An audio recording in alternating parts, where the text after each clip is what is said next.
بسم اللہ الرحمن الرحیم۔ السلام علیکم ورحمۃ اللہ وبرکاتہ۔ میں محمد اسامہ سرسری آپ کی خدمت میں حاضر ہوں۔ آپ دیکھ رہے ہیں اسامہ سرسری چینل۔ اس ویڈیو میں آپ کے کچھ سوالات کے جوابات دینے کی کوشش کروں گا انشاءاللہ۔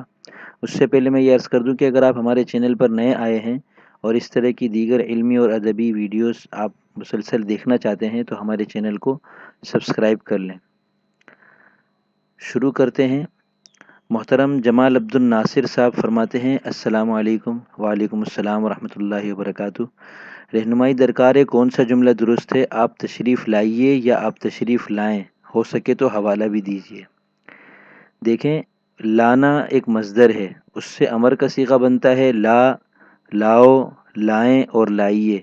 اگر ہم تو کہہ کے مخاطب کرتے ہیں تو تو لا، اور اگر تم کہہ کے مخاطب کرتے ہیں تو ہم کہیں گے تم لاؤ، اور اگر آپ کہہ کے مخاطب کرتے ہیں یا جناب کہہ کے مخاطب کرتے ہیں تو تشریف لائیں اور تشریف لائیے دونوں طرح درست ہے۔ اب میرے خیال میں جب اتنی وضاحت ہو جائے تو حوالے کی ضرورت رہتی نہیں ہے، اور ابھی فوری طور پر میں کوئی حوالہ دینے سے قاصر بھی ہوں۔ انشاءاللہ سمجھ میں آ گیا ہوگا اور جواب سے تسلی ہو گئی ہوگی۔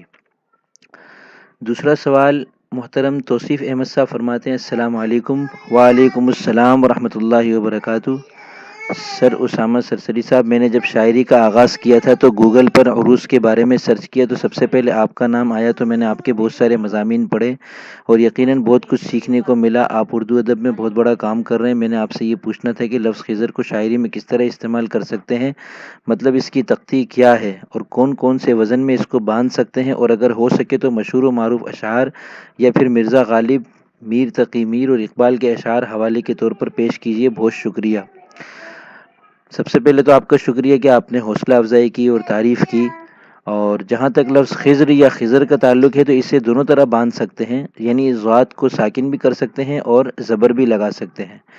غالب کا شعر دیکھیں، حریف مطلب مشکل نہیں فسون نیاز، دعا قبول ہو یارب کہ عمر خضر دراز۔ اس میں انہوں نے اسے خضر باندھا ہے ضاد کے سکون کے ساتھ، یعنی فاع باندھا ہے۔ اور اقبال کا شعر دیکھیے، خضر کیوں کر بتائے کیا بتائے، اگر ماہی کہے دریا کہاں ہے۔ انہوں نے خضر اسے فعو باندھا ہے۔ ٹھیک ہے۔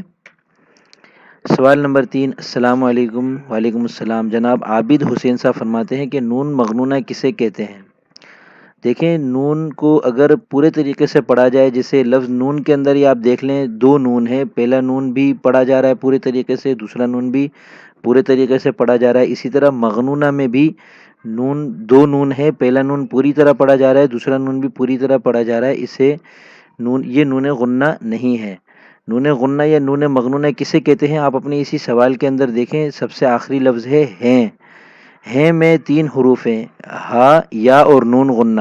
یہ جو آخر میں آ رہا ہے اسے نون مغنونہ کہتے ہیں، جسے اگر آخر میں لکھیں تو نقطہ نہیں لگاتے، اور کبھی یہ بیچ میں بھی آتا ہے، جیسے اونٹ میں نون مغنونہ ہے۔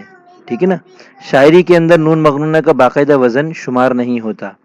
سوال نمبر 4، افضل خان بنیری صاحب فرماتے ہیں میرا سوال یہ ہے کہ میرے روبرو آئینہ لے کے ظالم دم واپسی میں تو شاد کیجو۔ کیا میر تقی میر کے اس شعر میں تو اور کیجیے کے ملاپ سے شتر گربا ہو رہا ہے؟ نیز آئینہ یا گرائے بغیر فاعلن باندھ سکتے ہیں؟ 2 سوال انہوں نے کیے ہیں۔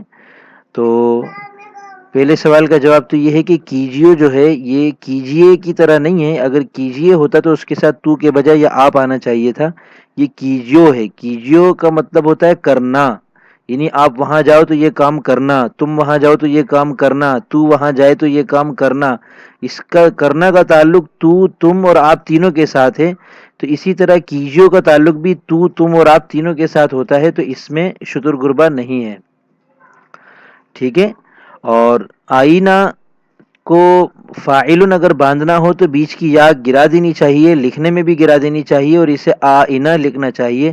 لیکن اگر کوئی پوری یا کے ساتھ لکھ بھی لیتا ہے اور اسے فاعلن باندھتا ہے تو یہ بھی درست ہے، کوئی حرج نہیں ہے میرے نزدیک۔ تو امید ہے آپ کو یہ ویڈیو پسند آئی ہوگی۔ ہماری اس طرح کی دیگر علمی اور ادبی مفید جو سلسلے ہیں ان سے جڑے رہنا اگر آپ چاہتے ہیں تو ہمارے چینل کو سبسکرائب کر لیں۔ السلام علیکم ورحمۃ اللہ وبرکاتہ۔